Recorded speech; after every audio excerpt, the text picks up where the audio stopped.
High Definition News for Wednesday, October 7th, 2015. I'm Jeff Kaufman. For most of the past week, police officers in Southern California have been doing their jobs and looking over their shoulder, wondering if their next encounter with a citizen would turn into an ambush. That's because of that 15-second video posted to social media last week, the one that shows a man in a car parked behind an LAPD officer. The man then displays a loaded weapon in his lap. The LAPD said yesterday it has arrested one person in connection with that video, but it's not the man shown in the clip. That man has reportedly contacted police through an attorney and has arranged to turn himself in. LAPD Chief Charlie Beck says detectives have learned the video was not a serious threat, but a promotional video by a 90s-era rap group trying to break back into the business. Still, the chief says, this is serious business. This individual was trying to promote his career as a rap artist and wanted to gain some type of street credibility by displaying this video. Nevertheless, he committed a crime. The crime he committed was carrying a loaded firearm in a vehicle. He has a prior conviction for the same offense. This makes this into a felony. The video may have had even more serious consequences. Over the weekend, a man walked up to an LAPD cruiser in Van Nuys and threw a bottle that shattered the car's back window. The two officers inside the car shot and killed the man, who was later found to be not armed. Again, Chief Beck. Certainly the officers were aware of that video, and whether or not that impacted their decision to engage in officer-involved shooting, I cannot say at this point. Beck would not release the name of the 90s rap group behind that video.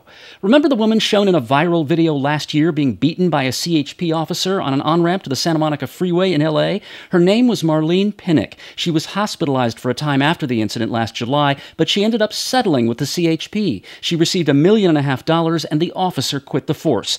Now comes word that early Tuesday morning, CHP officers found Pinnock wandering on the La Brea Avenue on-ramp, the very same place where she was beaten in July of 2014.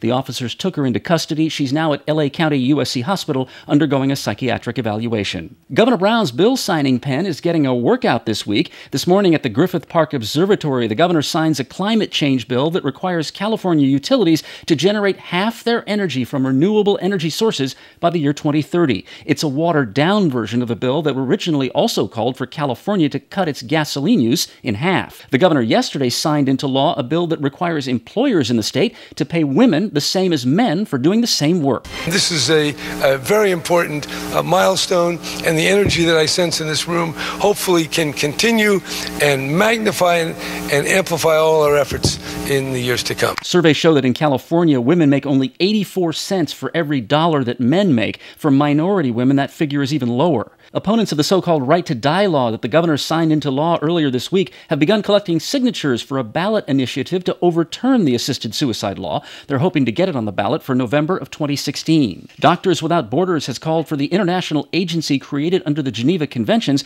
to lead the investigation into what the U.S. admits was a mistaken airstrike on a hospital in Kunduz, Afghanistan, an airstrike that killed 22 people.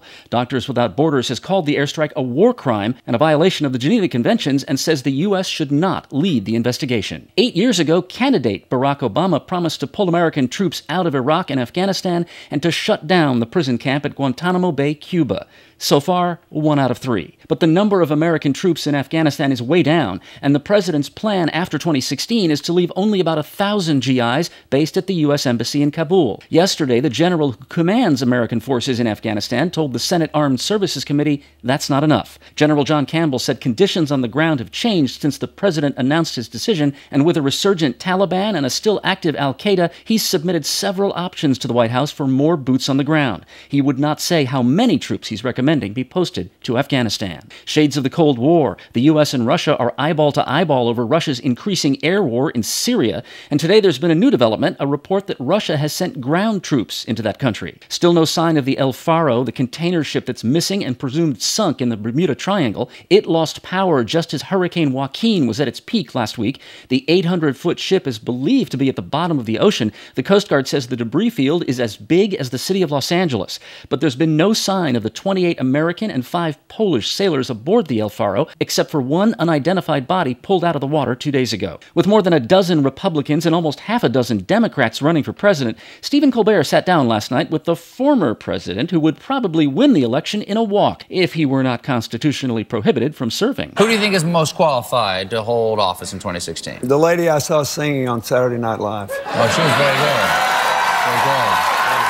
Yeah.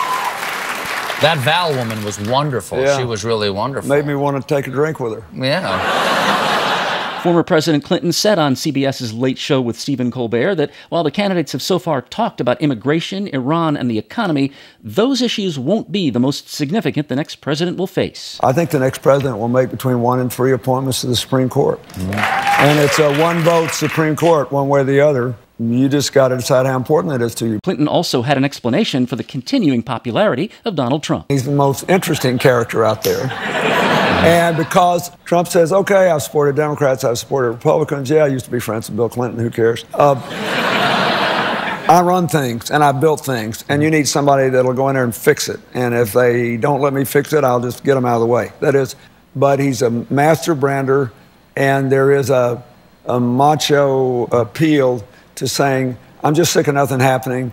I make things happen. Vote for me. A less charitable explanation for the Trump phenomenon comes from media mogul Barry Diller. He's chairman of the company that owns websites like Expedia and Match.com, but he's been around forever. Dropped out of UCLA to go to work in the William Morris Agency's mailroom, where he learned about the relationships that really rule Hollywood. At ABC in the 1970s, he invented the movie of the week. As chairman of Paramount Pictures in the 70s and 80s, he greenlighted Saturday Night Fever, Grease, and Raiders of the Lost Ark, and the TV series Laverne and Shirley, Taxi, and Cheers. As chairman of 20th Century Fox in the 80s, he invented the Fox television network, and because he thought his new network might start a news division, he hung around the story meetings every afternoon at the TV station Fox owns in L.A., where in those days, Fox 11 News at 10 was temporarily in the custody of a young producer named Jeff Kaufman. Every day, the chairman of Fox would ask me why I led with that story, why I teased this story at the end of the B section. When I produced news at NBC, I never even met the chairman of General Electric, but at Fox, I had to explain the rundown to the chairman of Fox Inc. When I left Fox, Barry Diller said, keep in touch. And because I'm not that bright, I did not. So here I am at High Definition News, and here is what Barry Diller thinks is the reason for the Trump phenomenon. I just think it's a phenomenon of reality television as politics. Reality television, as you all know, is based on conflict.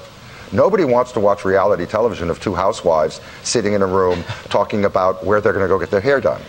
It's all about conflict. And Donald Trump, all he is about conflict, and it's all about negative conflict. All he is a huckster. You know, he's somebody who learned long ago in real estate that if you can make a big name for yourself, it can get you an extra dollar. So all he's doing, he's a self-promoting huckster who found a vein of meanness and nastiness. Did I mention Barry Diller has never, ever held his tongue? When you're a mogul, you don't have to. Here's some catch-up for your Wednesday breakfast. This is some of what might have got past you since yesterday. At the fiberglass factory in Michigan, where she's a supervisor, Julie Leach was having a bad night last week. So to take her mind off what she calls her dirty, nasty job, she pulled out the ticket she'd bought for the Powerball lotto and checked the numbers. Correction. Make that the fiberglass factory where she used to be a supervisor. Are you leaving your job? What are your plans now? Oh, I quit automatically. I was done. The jackpot was $310 million. Leach went for the lump sum, and after taxes, she'll get about $197 million. When she realized she'd won, she called her partner of 36 years at home to tell him the news and woke him up out of a sound sleep. "That's nice, dear," he said groggily, "but I've got to get up and get ready for work." "Maybe you didn't hear me," Julie Leach said. "Take this job and shove it. I ain't working here no more."